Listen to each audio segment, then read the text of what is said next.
croissants en tisane.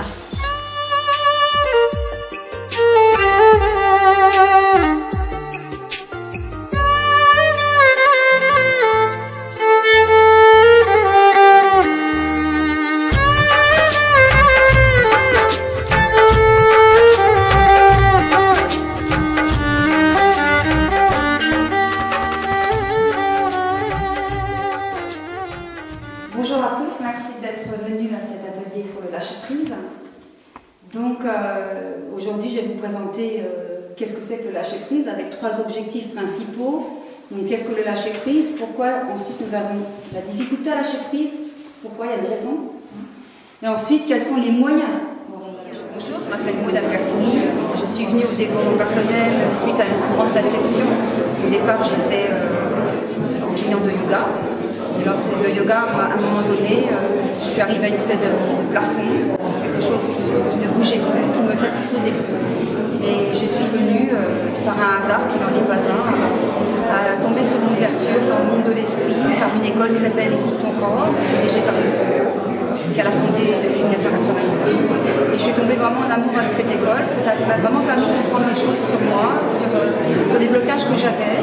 Et j'ai creusé, j'ai tellement aimé que je me suis professionnalisée dans son école. J'ai obtenu le diplôme d'animatrice conférencière, consultante en relation d'aide sur 3 ans, j'ai fait tout ça.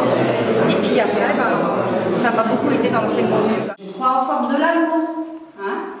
Ces personnes-là qui ont un support comme ça, elles vont plus facilement arriver à lâcher prise.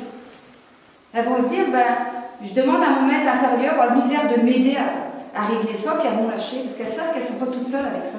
Elles sont branchées à les énergies. Le développement personnel, c'est un cheminement intérieur qui est utilisé pour pouvoir se créer un espace à soi. Et dans cet espace, on peut travailler sur toutes les choses avec lesquelles on a du mal à vivre, ses émotions, ses peurs, ses croyances. Donc il se développe avec certains outils que je propose ici, comme des jeux de rôle par exemple, des décodages sur les peurs, sur les croyances. On fait des décodages malaise-maladie aussi, on peut décoder d'où vient une maladie avec une technique bien spécifique. Hein. On peut aussi utiliser la technique dialogue intérieur, on va ce qu'on appelle discuter avec les parties en soi avec lesquelles on n'est pas en paix. C'est une technique spécifique aussi qui marche très très bien. On peut utiliser des techniques d'abandon, donc dans un état de relaxation profonde. On peut mettre la personne à vraiment sentir et toucher ses peurs, puis à se réconcilier avec sa peur. C'est une technique aussi qui se fait d'une façon très douce, très naturelle et qui plaît beaucoup, que j'utilise souvent d'ailleurs. Hein. Surtout pour les personnes qui arrivent dans le développement personnel, puis qui ne savent pas trop où elles viennent avec la technique d'abandon. Elles sont tout de suite en confiance parce que ça se passe vraiment dans la détente corporelle, en profondeur. Et c'est un bienfait énorme. Hein, voilà. Donc le développement personnel, c'est vraiment un cheminement intérieur. Il y a bien les odeurs de moine, comme tout animal qui se respecte, et puis qui est très très amoureux des oranges. Il va être attiré par l'odeur de l'orange, il va tout de suite mettre sa main, il va attraper l'orange, et comme la fente, elle peut attraper, elle peut laisser passer que la main, mais pas laisser sortir la main avec l'orange, le singe ne lâche pas prise. Il essaye, il réfléchit pas qu'il faut qu'il lâche l'orange pour sortir sa main. Et donc sa main, plus ça va, plus elle enfle, plus elle gonfle. C'est le principe de toujours frotter sur la matière. Hein. Et puis bien sûr, les traqueurs n'ont aucun mal après le prendre. Hein. C'est exactement ce qu'on fait, nous, on ne lâche pas notre orange. On a un problème physique, mental, émotionnel, et on se fixe dessus et on ne lâche pas. Moi j'appelle ça avoir notre orange. J'utilise aussi une technique qui peut compléter le développement personnel.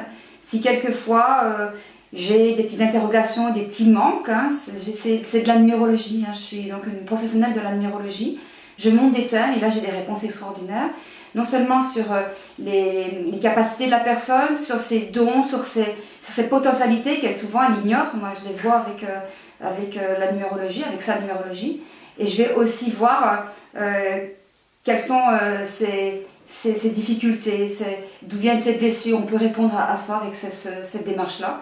Donc c'est 2 outils que je mélange intimement qui me donnent un très très bon résultat. C'est vraiment que du bonheur, donc je suis tellement heureuse de cette transformation que je désire l'enseigner au plus grand nombre.